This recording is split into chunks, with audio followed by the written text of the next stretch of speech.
ਅੱਜ ਦੀ ਜਿਹੜੀ ਸਾਡੀ ਵੀਡੀਓ ਹੈ ਉਹ ਹੈਗੀ ਆਂਡਿਆਂ ਤੋਂ ਲੈ ਕੇ 3 ਮਹੀਨੇ ਦੇ ਚੂਜ਼ਿਆਂ ਤੱਕ ਉਹਨਾਂ ਦੀ ਦੇਖਭਾਲ ਔਰ ਉਹਨਾਂ ਨੂੰ ਸ਼ਰਾਏ ਅਮਵਾਤ ਤੋਂ ਉਹਨਾਂ ਦੀ ਘੱਟ ਤੋਂ ਘੱਟ ਕਰਨ ਲਈ ਕੀ ਇਹਤਿਆਤੀ ਤਦਾਬੀਰ ਹੋਣੀਆਂ ਚਾਹੀਦੀਆਂ ਨੇ, ਕੀ ਕਰਨਾ ਚਾਹੀਦਾ ਵਾ। ਔਰ ਇਹਦੇ 'ਤੇ ਅਸੀਂ ਕੋਸ਼ਿਸ਼ ਕਰਾਂਗਾ ਮੈਂ ਕਿ ਤਫਸੀਲੀ ਗੱਲਬਾਤ ਕਰਾਂ ਔਰ ਟਾਈਮ ਜਿਹੜਾ ਵਾ ਉਹ ਘੱਟ ਤੋਂ ਘੱਟ ਰੱਖਣ ਦੀ ਕੋਸ਼ਿਸ਼ ਪੂਰੀ ਕਰਾਂਗਾ ਕਿ ਘੱਟ ਟਾਈਮ ਦੇ ਵਿੱਚ ਆਪਣੀ ਗੱਲ ਕੰਪਲੀਟ ਕਰ ਸਕਾਂ। ਉਮੀਦ ਹੈ ਕਿ ਅੱਜ ਦੀ ਵੀਡੀਓ ਦੋਸਤਾਂ ਨੂੰ ਪਸੰਦ ਆਏਗੀ। ਅਗਰ ਪਸੰਦ ਆਏ ਤਾਂ ਚੈਨਲ ਨੂੰ ਸਬਸਕ੍ਰਾਈਬ ਕਰ ਦਿਓ, ਬੈਲ ਆਈਕਨ ਦਬਾ ਦਿਓ ਤਾਂ ਕਿ ਮੇਰੀ ਹਰ ਆਉਣ ਵਾਲੀ ਵੀਡੀਓ तमाम ਦੋਸਤਾਂ ਤੱਕ ਪਹੁੰਚਦੀ ਰਹੇ। अस्सलामु अलैकुम वरहमतुल्लाहि वबरकातुहू। उम्मीद है सब दोस्त बुजुर्ग भाई खैरियतमंद होंगे और अल्लाह पाक दे हज़ूर दुआ है कि मालिक सब नूं अपने हिफ्ज़ो अमान रखे। दोस्तों सब तो पहले तो मैं अपने चूज़े दिखाना देना। है देखो थल्ले है सही हो गया जी, 5 चूज़े निकले ने और अज तकरीबन 4 दिन दे हो गए ने, 3-4 दिन दे हो गए ने। और इन्हां दा सब तो पहला जिहड़ा पानी सीगा जी वो गुड़ वाला पानी सीगा, मिठा पानी। ਉਹਦੇ ਨਾਲ अंदर सफाई हो जाती है। ਜਿਹੜੀ ਆਂਡੇ ਦੇ ਵਿੱਚ ਰਹਿੰਦਿਆਂ ਹੋਇਆਂ ਇਹਨਾਂ ਨੂੰ ਫੌਲ ਦੇ ਵਿੱਚ ਖੁਰਾਕ ਮਿਲਦੀ ਉਹ ਥੋੜੀ ਹਾਰਡ ਹੁੰਦੀ ਹੈ ਔਰ ਉਹ ਇਹਨਾਂ ਨੂੰ ਮਿੱਠਾ ਪਾਣੀ ਦੇਣਾ ਬਹੁਤ ਜ਼ਰੂਰੀ ਹੁੰਦਾ ਹੈ। ਉਸ ਦੇ ਨਾਲ ਪੇਟ ਦੀ ਸਫਾਈ ਹੋ ਜਾਂਦੀ ਹੈ। ਔਰ ਉਸ ਤੋਂ ਬਾਅਦ ਜਨਾਬ ਅਸੀਂ ਇਹਨਾਂ ਨੂੰ ਜਿਹੜਾ ਕਿ ਆਂਡੇ ਰੱਖੇ ਸੀਗੇ, ਆਂਡਿਆਂ ਦੀ ਕੈਂਡਲਿੰਗ ਕੀਤੀ ਤੀਸਰੇ ਦਿਨ। सब तो पहले तो मैं अपनी कुछ गलतियां कोताहियां दे उत्ते गल करांगा। आंडे रखे, उन्हां दी कैंडलिंग की। कैंडलिंग दे विच मैनूं जिहड़े क्लीयर आंडे मिले जी 8 सीगे। तीसरे दिन 8 आंडे क्लीयर हो गए कि इन्हां च नहीं बुत पिया, कोई हरकत नहीं हैगी। मैं उन्हां चों 4 आंडे हटाते। 4 आंडे एवें ही बस ना लालच कह लो, लालच कीता थल्ले रखते। थल्ले रखते तो ਉਹਦਾ भी नुकसान मैनूं बाद भुगतना पिया। इस वास्ते तुहाडे नाल जिक्र कर रहा वां कि कभी भी इस तरह की गलती नहीं करनी कि अगर तुसीं एक चीज़ वालों श्योर हो गए जे कि वो चीज़ कम नहीं हैगी उन्होंने हटा दिओ, कभी भी उहदे ते ना रुको। उन्होंने नहीं हटाया, मौसम सर्द सीगा, मुर्गी ने आंडे पलटे। आंडे पलटन तो बाद जिहड़ा अंजाम होया नाल आ तस्वीर भी लग गई है, ये भी तुसीं देख रहे जे। यह चीज़ बन होवे कि आंडियां दे विच बच्चे बने, बाहरों ठंडी हवा लग गई, ठंडे तत्ते हो गए, बच्चे विच ही मर गए। कुछ बच्चे मर गए, कुछ बच्चे जिहड़े आ उन्हां दी तस्वीर है जिहड़े कि नहीं रिकवर हो सके। मतलब ड्यूटी टाइम की वजह तो मैं उन्हां दे टाइम सिर ते नहीं पहुँच सकिया और उन्हां नूं रेस्क्यू भी नहीं किया जा सकिया।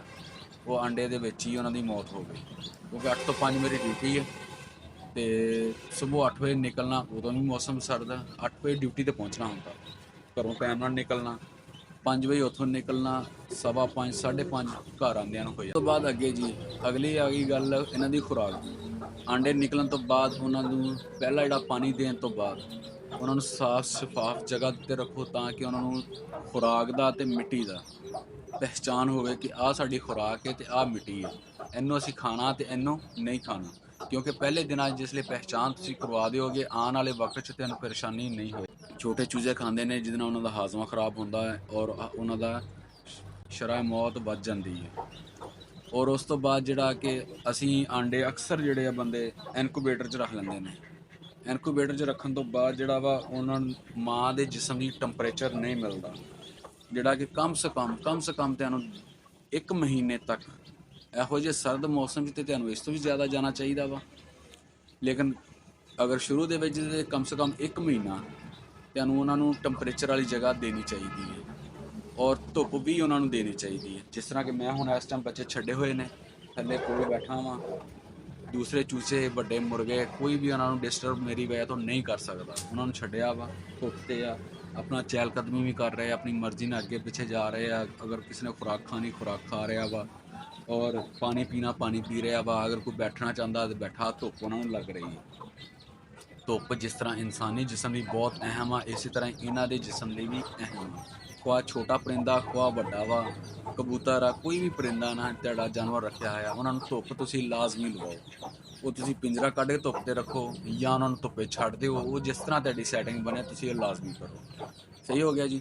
उस तो बाद खुराक इन्हां नूं जनाब 14 नंबर फीड ले आओ, फीड दिओ। ਉਹਦੇ ਨਾਲ ਇਹਨਾਂ ਦੀ ਗਰੋਥ ਅੱਛੀ ਹੋ ਜਾਂਦੀ ਹੈ। ਸ਼ੁਰੂ ਦੇ ਵਿੱਚ 2 ਮਹੀਨੇ 3 ਮਹੀਨੇ ਤੱਕ ਤੁਸੀਂ ਇਹਨਾਂ ਨੂੰ ਫੀਡ ਦਿਓ। ਉਸ ਤੋਂ ਬਾਅਦ ਤੁਸੀਂ ਬਾਜਰੇ ਤੇ ਲਾਣਾ ਚਾਹੁੰਦੇ ਜੇ, ਤੁਸੀਂ ਮਿਕਸ ਦਾਣੇ ਤੇ ਲਾਣਾ ਚਾਹੁੰਦੇ ਜਾਂ ਜਿਹੜਾ ਵੀ ਤੁਸੀਂ ਤੁਹਾਨੂੰ ਪਸੰਦ ਦੇ ਦਾਣਾ ਤੁਸੀਂ ਉਹ ਪਾਣਾ ਸ਼ੁਰੂ ਕਰ ਦਿਓ। ਇਹਨਾਂ ਦਾ ਜਿਸਮ ਹੌਲੀ ਹੌਲੀ ਉਧਰ ਕਨਵਰਟ ਹੋ ਜਾਏਗਾ। 14 ਨੰਬਰ ਫੀਡ ਜਿਸ ਲਈ ਤੁਸੀਂ ਲੈ ਕੇ ਆਂਦੇ ਜੇ, ਛੋਟਾ ਦਾਣਾ ਹੁੰਦਾ ਲੇਕਿਨ ਸਖਤ, ਔਰ ਇਹਨਾਂ ਚੂਜ਼ਿਆਂ ਦੇ ਪਹਿਲੇ ਦਿਨ ਵਾਲੇ ਚੂਜ਼ਿਆਂ ਦੇ ਵਿੱਚ ਉਹਨਾਂ ਦੇ ਹਿਸਾਬ ਨਾਲ ਵੀ ਵੱਡਾ ਹੁੰਦਾ। ਉਹਨੂੰ ਤੁਸੀਂ ਦੋ ਤਰੀਕੇ ਨਾਲ ਇਸਤੇਮਾਲ ਕਰ ਸਕਦੇ। ਮੈਂ ਆਪਣਾ ਤਰੀਕਾ ਤੁਹਾਡੇ ਨਾਲ ਸ਼ੇਅਰ ਕਰ ਦਿੰਦਾ ਵਾਂ, ਦੂਸਰਾ ਤਰੀਕਾ ਵੀ ਤੁਹਾਨੂੰ ਨਾਲ ਦੱਸ ਦਿੰਦਾ ਵਾਂ। ਦੂਸਰਾ ਇਹ ਹੈਗਾ ਕਿ ਬਰੀਕ ਕਰ ਲਓ, ਇਸ ਤਰੀਕੇ ਨਾਲ ਅੱਗੇ ਪਾ ਦਿਓ। ਜਿਹੜਾ ਮੈਂ ਤਰੀਕਾ ਇਸਤੇਮਾਲ ਕਰਦਾ, ਮੈਂ ਹਲਕਾ ਜਿਹਾ ਪਾਣੀ ਲਾ ਲੈਣਾ ਖੁਰਾਕ 'ਤੇ, ਪਾਣੀ ਲਾ ਕੇ ਉਹਨੂੰ ਹੱਥ ਨਾਲ ਮਲ ਦਿੰਦਾ। ਉਹਦੇ ਨਾਲ ਉਹ ਬਰੀਕ ਹੋ ਜਾਂਦੀ, ਨਰਮ ਵੀ ਹੋ ਜਾਂਦੀ ਹੈ, ਚੂਜ਼ੇ ਆਸਾਨੀ ਨਾਲ ਖਾ ਲੈਂਦੇ ਨੇ ਔਰ ਹਜ਼ਮ ਵੀ ਕਰ ਲੈਂਦੇ ਨੇ।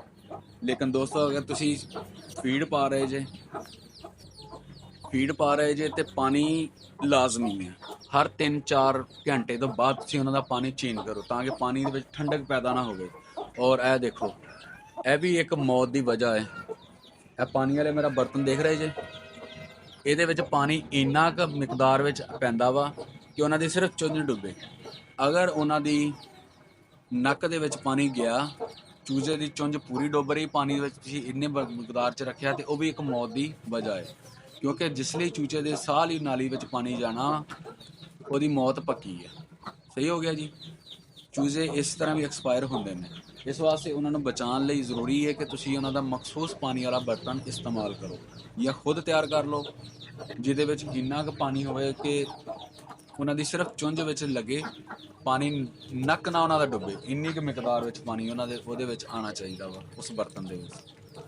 ਉਹਨਾਂ ਦੀ ਮਾਂ ਜਿਹੜੀ ਹੈ ਉਹ ਵੀ ਪਾਣੀ ਉਹਦੇ ਵਿੱਚੋਂ ਆਪਣੇ ਹਿਸਾਬ ਨਾਲ ਉਹਨੇ ਪੀ ਲੈਣਾ ਹੁੰਦਾ। ਉਹਨੇ ਪਾਣੀ ਘੱਟ ਮਿਕਦਾਰ ਵਿੱਚ ਵੀ ਹੋਏਗਾ, ਮੁਰਗੀ ਆਪਣਾ ਪਾਣੀ ਪੀ ਲੈਂਦੀ ਹੈ ਜਿਸ ਤਰ੍ਹਾਂ ਵੀ। ਲੇਕਿਨ ਚੂਚਿਆਂ ਲਈ ਸਾਡੇ ਲਈ ਸੇਫਟੀ ਬਹੁਤ ਅਹਿਮ ਹੈ। ਚੂਚਿਆਂ ਨੂੰ ਬਚਾਉਣਾ ਜ਼ਰੂਰੀ ਹੈ। ਉਸ ਦੇ ਲਈ ਤੁਹਾਨੂੰ ਪਾਣੀ ਘੱਟ ਮਿਕਦਾਰ ਵਿੱਚ ਹੀ ਰੱਖਣਾ ਪਏਗਾ। ਪਿੱਛੇ ਸਟਾਕ ਜਿਹੜਾ ਵਾ ਬੋਤਲ ਦੇ ਵਿੱਚ ਜ਼ਿਆਦਾ ਹੁੰਦਾ ਵਾ, ਪਾਣੀ ਅੱਗੇ ਆ ਗਿਆ। ਉਮੀਦ ਹੈ ਕਿ ਦੋਸਤੋ ਅੱਜ ਦੀ ਵੀਡੀਓ ਵਿੱਚ ਇਹ ਚੰਦ ਇਹਤਿਆਤੀ ਤਦਾਬੀਰ ਇਖਤਿਆਰ ਕਰਨ ਤੋਂ ਬਾਅਦ ਤੁਹਾਡੇ ਲਈ ਕਾਫੀ ਆਸਾਨੀਆਂ ਪੈਦਾ ਹੋ ਜਾਣਗੀਆਂ।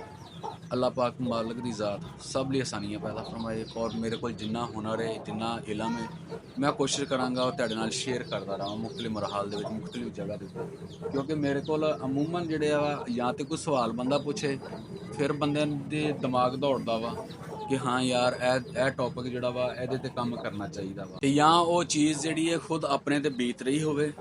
ਤੇ ਫਿਰ ਜਿਸ ਤਰ੍ਹਾਂ ਕਿ ਮੁਖਤਲਿਫ ਮਰਾਹਲ ਦੇ ਵਿੱਚ ਕੋਈ ਪਰਿੰਦਾ ਮੇਰਾ ਬਿਮਾਰ ਹੋ ਜਾਂਦਾ ਵਾ, ਮੈਂ ਉਹਦੇ ਤੇ ਜਿਹੜਾ ਵੀ ਇਲਾਜ ਟ੍ਰੀਟਮੈਂਟ ਕਰਦਾ ਵਾਂ, ਦੋਸਤਾਂ ਨਾਲ ਸ਼ੇਅਰ ਕਰ ਦਿੰਦਾ ਵਾਂ।